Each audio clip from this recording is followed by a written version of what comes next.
देखो भाई, इस पे लिख रहा है खतरा कि 3 फेज 440 वोल्ट। मुझे नहीं पता क्या हो सकता है मेरे साथ, लेकिन मैं एक नंबर का मतलब वो हूँ, गंदा इंसान हूँ। मैं इसे छू के देखूँ, देखे क्या होता है। लेकिन ये 440 वोल्ट छूने से तेरी।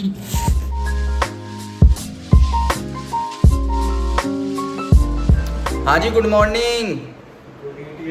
Good ETM. मेरा नाम ज्योति है, मैं वल्लभगढ़ से बिलोंग करती हूँ। एकदम वल्लभगढ़ से नहीं, हम बुलंदशहर से बिलोंग करते हैं। ठीक है, ये देखिए क्या बॉडी आ रही है, हाँ हाँ मज़ा ही आ जाए। ठीक है, तो अपडेट दे देता हूँ कि हैं किस चीज़ में मजा आ जाए? किस चीज़ में देखने में मज़ा आ जाए भाई, देखने वाले को मज़ा आ जाए। ठीक है, बॉडी बिल्डिंग का पूरा ये देखने वाले एस्थेटिक प्लेजर चाहिए भाई, एस्थेटिक प्लेजर। दूसरा प्लेजर जो है वो आपके पार्टनर को मिलेगा, लेकिन चलिए उस पर बात नहीं करते हम। ठीक है, वो ये फैमिली फ्रेंडली चैनल है मे बी। ठीक है, तो वैसे तो हम बुलंदशहर से बिलोंग करते हैं। हुआ क्या था कि भाई हम लेवल नहीं कर पाए थे। लेवल निकालने के लिए हमें पावर लिफ्टिंग लेवल निकालने थे, तो वेट कैटेगरी होती है 83 kg। हम उससे ज़्यादा दूर चले क्योंकि एग्ज़ाम्स हुए थे, स्ट्रेस ज़्यादा हुआ, कॉर्टिजोल ने हमारा क्या कहते हैं ग्लाइकोजन रिलीज़ किया, उसको हमने यूज़ नहीं किया क्योंकि हम एक जगह बैठ के पढ़ते रहे, तो वो फैट में कन्वर्ट हो गया। तो हमने डिसाइड किया, मैंने और चेतन जी हमने और चेतन ने डिसाइड किया कि हम एक कट लगाएंगे। ठीक है, पहले हमारा मन था कि मिनी कट लगा लेते हैं 1 महीने का। ठीक है, मैंने कहा अब चेतन का फैट इतना ज़्यादा हो रहा है, इतना मोटा हो रहा है, ये भालू जैसा हो रहा है, गैंडे जैसा, बिल्कुल एक नंबर का, सोता ही रहता है पूरे दिन, हाइबरनेशन मोड में रहता है। अब भाई पढ़ाई करता हूँ। व्हाटएवर। तो इस वजह से हमने पूरा 8 हफ्तों का पूरा प्रॉपर कट लगाएंगे। ठीक है, मेरे कट्स अच्छे दिखने लगे हैं कट के शुरुआत में ही। ठीक है, अभी 1 हफ्ता भी नहीं हुआ, 20 को शुरू किया था हमने, आज 26 है ना। और हमारी दिवाली हॉलीडेज़ हैं, लेकिन हम घर नहीं गए क्योंकि भाई बीच में जिम छूट जाता है। ठीक है, एक चीज़ तो वो है, दूसरा पैसा बहुत खर्च होता है। ठीक है, हम बहुत कंजूस इंसान हैं, हमें 10,000 रुपये बचाने हैं, तो हम नहीं जा रहे। ठीक है, बाद में जाएंगे हम दिसंबर में। ठीक है, तो आज मैं आपको दिखाऊंगा कि मैं डाइट क्या ले रहा हूँ। ठीक है, और साथ ही साथ एक्सरसाइज कैसे करनी है कटिंग में। ठीक है, मेंटेनेंस एक्सरसाइज क्या होती है, मसल मास कैसे प्रिजर्व करना है, और आप पता है मसल मास ग्रो भी कर सकते हो कटिंग फेज में, लेकिन उसकी अलग साइंस है। ठीक है, फटीग मैनेजमेंट कैसे करना है, ये सब बताएंगे। चलिए अभी के लिए हम नहा के आ जाते हैं, फिर शुरू करते हैं आज का ब्लॉग। ये देखो भाई, सुबह उठते ही मैं सबसे पहले तो 100 ग्राम सोया चंक्स भिगो लेता हूँ। ठीक है, ये मेरा प्राइमरी प्रोटीन सोर्स है, सेकेंडरी मेरा वे प्रोटीन है। ठीक है, और यहाँ पे देखो, यहाँ पे मैंने चावल भिगो रखे हैं, अभी इनमें से स्टार्च नहीं निकाला मैंने। ठीक है, अब स्टार्च निकालना आप पे निर्भर करता है, नहीं कई लोग ये कहते हैं स्टार्च बुरी है, स्टार्च अच्छी चीज़ है। स्टार्च से कोई इतना ज़्यादा फ़र्क नहीं पड़ता है। मैं स्टार्च इसलिए नहीं पसंद मुझे क्योंकि उससे चावल चिपक जाते हैं, क्लम्प हो जाते हैं टुगेदर, तो इसलिए मैं स्टार्च निकाल देता हूँ, है ना। तो अभी जो बेसिक स्ट्रक्चर है मेरी डाइट का, जो मैंने डिसाइड किया है, इज़ अराउंड 2300 कैलोरीज, और मेरी maintenance calories are accounting to around 3300 to 3400। ठीक है, 1000 कैलोरीज तो मैं अपने स्टेप्स पूरे करके कर रहा हूँ, मैं 20,000 स्टेप्स डेली करता हूँ। ठीक है, this can be too much for someone. ठीक है, लेकिन भाई मेरे को आदत है 20,000 स्टेप्स करने की, क्योंकि मैंने पहले भी किया है ना। और साथ ही साथ मैं अपना हाई इंटेंसिटी वर्कआउट भी करता रहता हूँ। ठीक है, अब ये हाई इंटेंसिटी वर्कआउट्स कब तक करूँगा, जब तक मेरी बॉडी फटीग नहीं हो जाती। जैसी फटीग होगी तुरंत मैं क्या करूँगा, मेंटेनेंस कैलोरीज पे खाऊँगा। ठीक है, और साथ ही साथ मेंटेनेंस वॉल्यूम पे करूँगा। ठीक है, मैं अभी तो जो ट्रेन कर रहा हूँ वो मैक्सिमम रिकवरेबल वॉल्यूम पे कर रहा हूँ। और एक और चीज़, आपकी स्ट्रेंथ भी गिरती है क्योंकि आपकी मसल्स में ग्लाइकोजन नहीं होता है। तो मैं क्या करता हूँ कि मैं अपने जो कार्ब्स हैं, मेजॉरिटी ऑफ कार्ब्स हैं, वो मैं वर्कआउट से पहले ही दे देता हूँ। I am trying to preserve my strength as much as possible, लेकिन थोड़ी बहुत तो लॉस होगी, उसमें कोई दो राय नहीं है। कोई नहीं, वो दोबारा रिकवर कर लेंगे, हमें उसकी कोई दिक्कत नहीं है। ऐसी प्रॉपर प्रोग्रामिंग के साथ मैंने आपको, अगर आप मेरे को इंस्टाग्राम पे भी फॉलो करते हैं, तो मैंने चेतन की भी बहुत स्ट्रेंथ बढ़वाई है, अपनी भी बहुत स्ट्रेंथ बढ़ाई है ना, तो उससे कोई दिक्कत नहीं है। ठीक है, मैं एक बेसिक स्ट्रक्चर डाल दूंगा कि मेरी डाइट का, कि मैं क्या क्या लेता हूँ। ठीक है, और अभी बहुत जल्द एक वीडियो बनाऊंगा, डेडिकेटेड वीडियो, कि आपको अपनी डाइट कैसे डिज़ाइन करनी है, मेंटेनेंस कैलोरीज कैसे कैलकुलेट करनी है, कैलोरी डेफिसिट कितना रखना है। कैलोरी डेफिसिट पे आते तो मेरा कैलोरी डेफिसिट इस समय 1000 कैलोरीज का है, विच इज़ मैक्सिमम। ठीक है, 1000 कैलोरीज से आपको नीचे नहीं जाना चाहिए, वरना आपका मसल लॉस होने लगेगा और मेंटल फटीग बहुत जल्दी एक्यूमुलेट होता है, फिर आप डाइट वाइट छोड़ के अनाप शनाप खाओगे। ऐसा करो कि 1000 कैलोरी अगर आपको करना है, ठीक है, सबसे पहले अगर आपका पहला कट है तो 300 कैलोरी से शुरू करो, 300 कैलोरीज के डेफिसिट से, फिर 300 से फिर 400 पे जाओ, 400 से फिर 500 पे।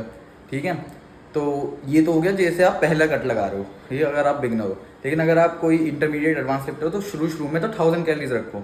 ठीक है। मेंटल फटीग एक्यूमुलेट होगा आपका बहुत जल्दी, 1000 कैलोरीज तो बिल्कुल ही एंड पे है। फिर आप थोड़ा कम कर दो, 500 कैलोरीज पे आ जाओ, ठीक है। फिर डाइट के एंड में आते आते उसे 400 पे कर दो, ठीक है।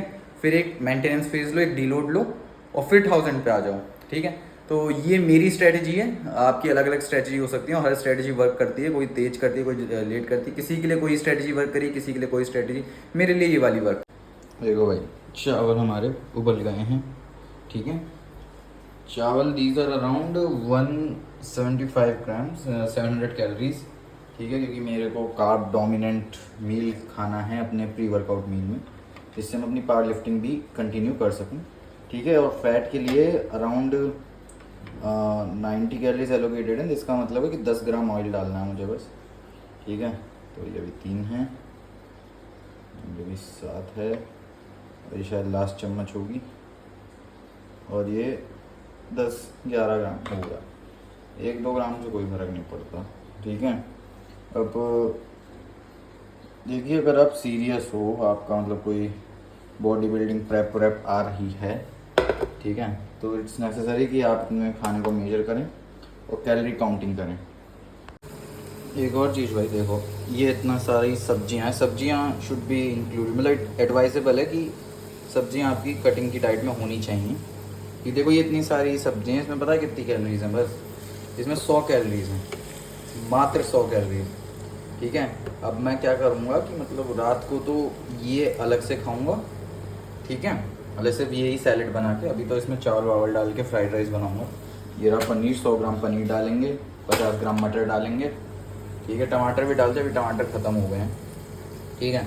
तो ये कार्ब सोर्स का काम करेगा, ये मेरे मतलब फाइबर का काम करेगा, मेरे को फुल रखने में मदद करेगा, साथ ही साथ माइक्रो न्यूट्रिएंट्स भी देगा। क्योंकि आपको मतलब जब आप कटिंग पे होते हो ना, वैसे ही आप कम खा रहे हो, ऊपर से अगर आप बाहर का खाने लगो, जैसे मैगी से भी आप कटिंग डाइट में रह सकते हो अगर कम क्वांटिटी में खा रहे हो। पर दिक्कत ये है कि न्यूट्रिशन नहीं मिलेगा आपको, उससे माइक्रो न्यूट्रिएंट्स नहीं मिलेंगे, तो आपको और भूख लगेगी। आपकी बॉडी को न्यूट्रिएंट्स चाहिए, तो इसलिए कहा जाता है कि भैया सब्जी और फल खाने चाहिए, ठीक है, जब आप कटिंग डाइट पे हो। क्योंकि बहुत कम कैलोरी डेंस होते हैं, बहुत ज़्यादा क्वांटिटी में बहुत कम कैलोरीज देते हैं ये लोग, है ना। और साथ ही साथ आपको भूख कम लगेगी, आपका न्यूट्रिशन पूरा रहेगा, आप ज़्यादा सस्टेनेबली डाइट कर पाओगे, है ना। अब देखो, ये मेरा अभी तो ये सब्जियां हो गई, ठीक है। अब मैं एक केला भी खाता हूँ, जो अभी मैंने सोए चंक्स रखे थे वो खा लिए मैंने, सुबह खा लिए थे, ठीक है। उसके साथ एक केला भी खाता हूँ, उसमें अराउंड 89 कैलोरीज होती हैं, है ना। अब एक केला, 1 या 2 केला वर्कआउट करने से पहले खाऊंगा, depends on the intensity of the workout कि मेरे को कितने किलो की ज़रूरत है ना। वो गंदे वाले केले नहीं, खाने वाले केले जो जिन्हें खाते हैं, ठीक है। तुम्हारा दिमाग कहाँ जा रहा है मुझे पता है ना। वो वाले हो गए। और अभी इसके साथ हम, क्योंकि भाई समर है, मतलब यहाँ पे चेन्नई में तो समर ही है भाई, ऑल ईयर अराउंड यहाँ पे समर ही रहता है, तो मैं तो भैया तरबूज खाता हूँ। 150 कैलोरीज होती हैं तरबूज में, अराउंड 50 ग्राम 500 ग्राम का तरबूज खाता हूँ मैं, ठीक है। अगर उसे काट के रखें तो मोस्टली वाटर होता है, उससे ही पेट भर जाता है, साथ ही साथ भाई मीठा होता है, बहुत टेस्टी होता है, तो स्वीट डिश का भी काम करता है। तो ये कुछ टिप्स हैं, मतलब एक डेडिकेटेड वीडियो बनाऊँगा मैं कि मतलब डाइट प्लान कैसे करना, जैसे मैंने पहले बताया, ठीक है। अभी इसे फ्राई कर लेता हूँ, है ना। तो उसमें बताऊंगा कि मतलब क्या क्या चीज़ें रखनी, क्या क्या नहीं रखनी, ठीक है। अगर आपको एक, जैसे मैंने बताया कि अगर आप प्रेप कर रहे हो या सिलेक्टेड टाइम में एक सिलेक्टेड अमाउंट ऑफ वेट कम करना, तो calorie counting is really necessary. वरना दूसरा तरीका भी है, अगर आप एक नॉर्मल पर्सन हो जिसको ज़्यादा नहीं, बस उसे वेट लॉस करना, उसे फ़र्क नहीं पड़ता कितने टाइम में हो, इतना भी नहीं कि तो 3 साल में हो रहा, मतलब इतने उसके ऊपर कुछ टाइट कंस्ट्रेंट्स नहीं है, बस वो चाहता है वेट लॉस, वो भी एक अलग तरीका, उसमें इतनी ज़्यादा मेहनत नहीं लगती कि मेंटेनेंस कैलोरीज निकालो, ठीक है, फिर कैलोरी काउंटिंग करो, हर अपने मील को मेजर करो, इतनी मेहनत नहीं लगती है। और तो इसमें भी ज़्यादा मेहनत नहीं, अगर एक बार आपको आदत लग गई तो you can just measure the things, ठीक है। तो उसमें ज़्यादा कोई दिक्कत नहीं है, ठीक है। तो वो मैं आपको एक अलग वीडियो में बताऊंगा, ठीक है। अभी मैं ये वाला मील बना लेता हूँ, ये राइस रखा है, ठीक है, फ्राइड राइस बनाएंगे और बना के बताता हूँ कैसा लगता है, ठीक है। देखो भाई, लगभग बन गए हैं, ठीक है। और ये रहा हमारा वाटरमेलन, इसमें से मैं 2-3 पीस खा लिए थे, because it is finger licking delicious भाई। अगर किसी को भी अगर मीठी क्रेविंग है ना, भाई वाटरमेलन खाओ भाई, कोल्ड ड्रिंक से अच्छा लगता है, वो भी ठंडा करके। हाँ, बस ये बन गया है। कौन कह रहा था कि मतलब फैट लॉस डाइटिंग जो होती है वो बेकार होती है, टेस्ट वेस्ट नहीं होता भाई, इतना टेस्टी है ना। तो मैं बता देता हूँ कि मैंने क्या क्या किया। एक तो सब्जियाँ डाली, उसके बाद मैंने इसमें थोड़ा सा जिंजर गार्लिक पेस्ट डाल दिया था, ठीक है। उसके बाद मटर पनीर ये सब फ्राई किया around at 80 to 100 degree Celsius, ठीक है। उसे कवर कर दिया जिससे अच्छे से कैबेज कुक हो जाए। तो इसके बाद मैंने इसमें सोया सॉस, ठीक है, नमक, मिर्च, है ना, गार्लिक पाउडर, ये सब मिला के फिर चावल डाल दिए। और फिर सोया सॉस की वजह से मतलब ये जो ब्राउनिश सा कलर है और उमामी टेस्ट दोनों आ गया। और बस अब इसको हम स्टर फ्राई कर दिया, स्टर फ्राई करके अब खाने वाले हैं भाई। बहुत टेस्टी लगता है, बहुत अच्छा कार्ब सोर्स है। मैं पूरा एनर्जेटिक रहता हूँ अपने वर्कआउट में, कहीं भी मुझे ऐसा नहीं लगता कि मैं बॉन्क, मतलब लास्ट में आते आते तो बॉन्किंग हो जाती है। जिनको नहीं पता, बॉन्किंग कहते हैं कि जब भाई आपको मतलब जो हाई एनर्जी स्टेट है उससे एकदम लो एनर्जी स्टेट में आ जाओ, जब आप वर्कआउट कर रहे हो, ठीक है, वो आपको फील हो जाता है, उसे बॉन्किंग कहते हैं, है ना। तो ऐसा नहीं होता। तो मैं अपना कार्ब डोमिनेंट, मतलब सबसे हैवी मील मेरे दिन का यही होने वाला है। फिर रात को आके सैलेड, आज रात को तो बल्कि मूवी जा रहे हैं हम, ठीक है। आज रात को तो मतलब देखते हैं स्टेप भी, अगर पूरे स्टेप्स पूरे कर पाए या नहीं। मतलब पिछले 5-6 दिनों से तो पूरे ही कर रहा हूँ मैं। हाँ, तो आज मूवी जाएंगे लेकिन रात को आके मैं कोशिश करूँगा कि सैलेड और अपनी डाइट पूरी खा के जाऊँ, इससे मूवी थिएटर में जाके अनाप शनाप चीज़ें ना खानी पड़े। भाई सुबह से वेट कर रहा था मैं। मेरे देखो क्या हो रहा है कि मैं अब चल बहुत रहा हूँ, मेरे पैरों में हो गए छाले ज़्यादा चलने से, क्योंकि मेरे जूते ज़्यादा अच्छे नहीं, वॉकिंग शूज़ नहीं है मेरे पास, वो घर पे रखे हैं, ठीक है। वो भी मैं पिताजी से कहता हूँ पापा दे दो, पापा दे दो। वो पापा के वॉकिंग शूज़ हैं, मेरे पास नहीं है, ठीक है। मैं ज़्यादा चलता वलता हूँ नहीं बल्किंग में, है ना। मेरे को स्किपिंग पसंद है। तो अभी आज हमने क्या मंगाए हैं, दिखाओ भाई, बेयर फुट शूज़ मंगाए हैं, ठीक है। इन्हें किसी को बेयर फुट का मतलब पता होगा? अरे नंगे पैर, इसमें मतलब ऐसा रहता है, it's just like you are walking without the shoes, ठीक है। अब मैं आपको एडवाइस नहीं करूँगा कि आप नंगे पैर चलो, ठीक है। कुत्ते की टट्टी हो गई, है ना, गाय का गोबर हो गया, ऐसी ऐसी चीज़ें जो बाहर पड़ी होती हैं, तो नहीं, उससे आपके फुट को बचाना। लेकिन हम बेयर फुट शूज़ का यूज़ कर सकते हैं।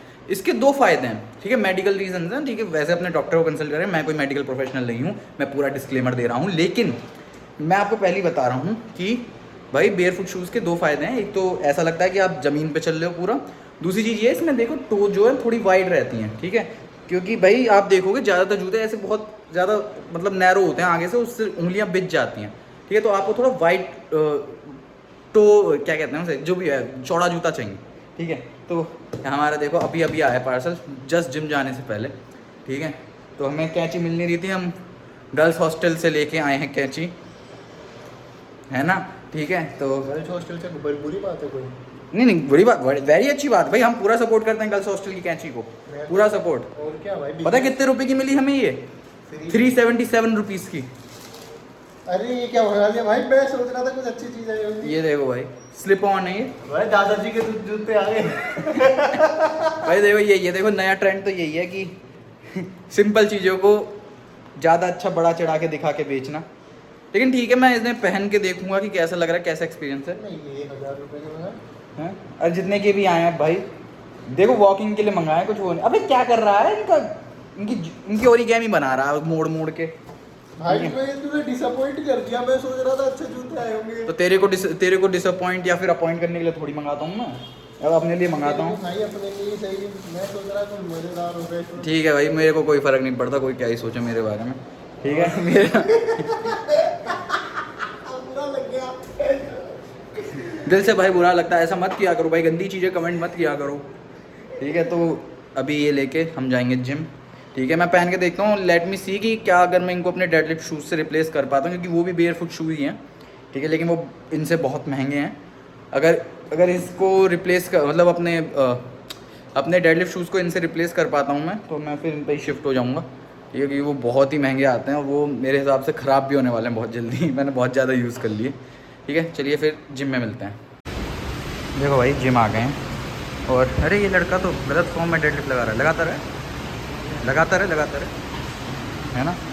तो इसे गलत फॉर्म नहीं कहते भाई, इनको कैट डेडलिफ्ट कहते हैं। स्पाइनल स्ट्रेंथनिंग के लिए होती हैं ये, है ना। इससे अगर आप कभी इस पोजीशन में जाओ तो आपकी स्पाइन को इंजरी ना हो, ठीक है। लोअर बैक स्टिमुलेट करने के लिए करते हैं। अरे ये क्या गंदी चीज़ लग रही है यहाँ, हटाओ इसे। शू, ठीक है। अभी स्क्वाट्स लगाएंगे स्क्वाट्स लगाने के बाद तो थोड़ा हाइपरट्रॉफी वर्क करेंगे, ठीक है। स्ट्रेंथ रिजर्वेशन का मैंने 2 केले खाए हैं, 2 केले की ताकत तुम क्या जानो महेश बाबू, ठीक है। तो मिलते हैं फिर। अभी इसका वार्म अप कर लिया उधर और अब इससे करने वाले हैं। मैं 150 तक जाने की सोच रहा हूँ, बाकी जैसे जैसे वेट बढ़ाएंगे आरपी फील हो जाएगी, उसके हिसाब से देखते हैं, है ना। Let's do this.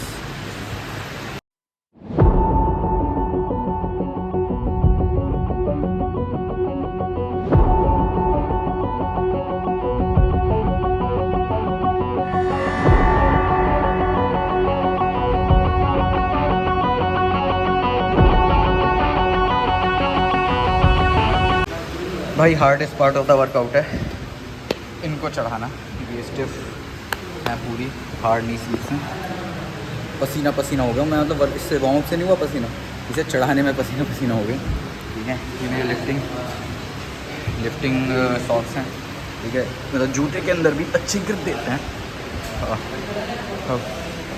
भाई चेतन जी अपना सेट लगाने जा रहे हैं। देखो अब ये चेतन जो है ना, अपने जो फीट हैं इसे अच्छे से गड़ा के रखेगा, अच्छे से कांटेक्ट करेगा।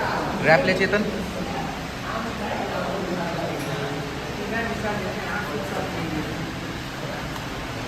तो देखो इसका जो ये जो पैर है ये बिल्कुल भी ज़मीन से इधर उधर नहीं हुआ, तो ये अच्छे से फोर्स लगा पाएगा ज़मीन पे। And he is trying to push the floor down. तो जितने अच्छे से आप कांटेक्ट रखोगे ना फ्लोर से, उतना अच्छा फोर्स ट्रांसफ़र मिलेगा।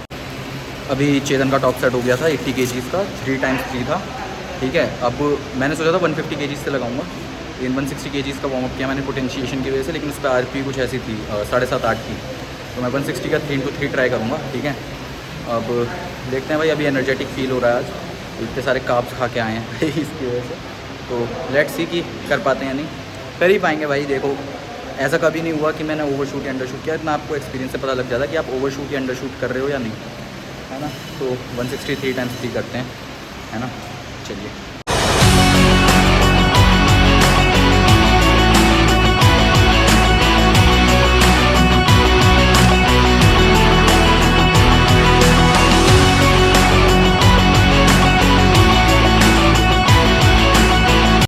भाई पूरा हो गया सेट। चेतन लास्ट वाले रैप में कितनी आरपी थी? 7-8 की नहीं थी भाई, 7.5 पूरी मैं बता रहा हूँ 10 की पहुँच गई थी भाई। फिर हुआ क्या कि बॉन्किंग हो गई थी, ठीक है। एनर्जी पूरी एकदम ख़त्म लास्ट तक आते आते। जो मैंने रिकॉर्ड किया था वो दूसरा सेट था, तीसरे सेट में 1 रैप लगाया तो मतलब कंधे में दर्द साउंड लगा, कल क्योंकि शोल्डर्स किए थे, ठीक है। फिर मैं रैक करके फिर 2 और रैप लगाए, ठीक है। मैं जानता हूँ वो काउंट नहीं करते, लेकिन हम भी स्ट्रेंथ गेनिंग नहीं कर रहे हैं, ठीक है। हम बस स्ट्रेंथ मेंटेन करने की कोशिश कर रहे हैं। तो भाई लेकिन लास्ट वाले रैप में बिल्कुल एनर्जी ख़त्म हो गई थी। हमने जैसे तैसे मेंटेन करा, ग्राइंड किया, कर लिया पूरा। ये ऊपर से कल हमने स्पाइनल इरेक्टर्स और ट्रेन करे थे, है ना। इस वजह से वो जो हमारा ये गुड मॉर्निंग मूवमेंट जो होता है ना, वहाँ पे हमारा स्टिकिंग पॉइंट आ रहा था, लेकिन कर लिया। आदमी में आपको बड़ा नॉलेजेबल, बड़ा तहजीब वाला लग सकता हूँ, लेकिन अंदर से मैं क्या हूँ? अंदर से मैं एक कुत्ता हूँ, भाऊ भाऊ।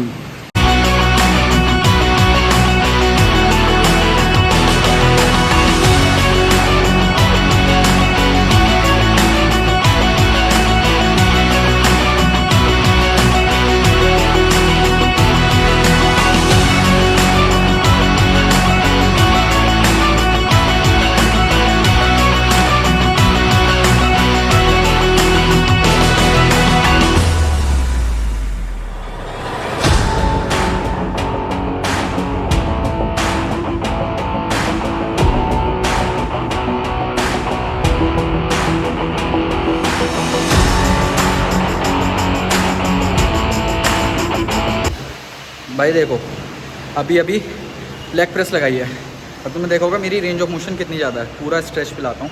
मैंने कई लोगों को देखा है प्लेट पे प्लेट लगा लेंगे, और कई सीनियर लिफ्टर्स को भी देखा, मतलब जो बहुत साल से कर रहे हैं, इतनी सी रेंज ऑफ मोशन रखेंगे। उनका डिस्प्लेसमेंट 10/0 होता है, जो लिमिट x 10/0 बनाई है ना, उनके लिए ही बनाई गई है। भाई ये मत करो, एनर्जी वेस्ट कर रहे हो बेफालतू में, जॉइंट्स पे और असर आता है इसका। कंट्रोल इसेंट्रिक और स्ट्रेच कंट्रोल किया करो, ठीक है, पूरी रेंज ऑफ मोशन के साथ, ठीक है। अभी आपने चेतन का सेट देखा होगा, वो बहुत जल्दी सेंट्रिक ला रहा है, वो नहीं करना। स्लो सेंट्रिक और कंट्रोल स्ट्रेच, और कंसेंट्रिक में भी ज़्यादा रेस्ट नहीं करना है आपको, क्योंकि वो least anabolic part of the lift होता है ना।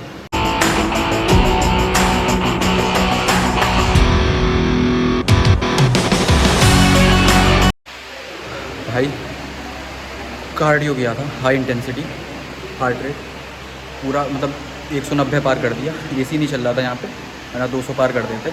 ठीक है, और चेतन भाई आपका कैसा रहा इंटेंसिटी कार्डियो?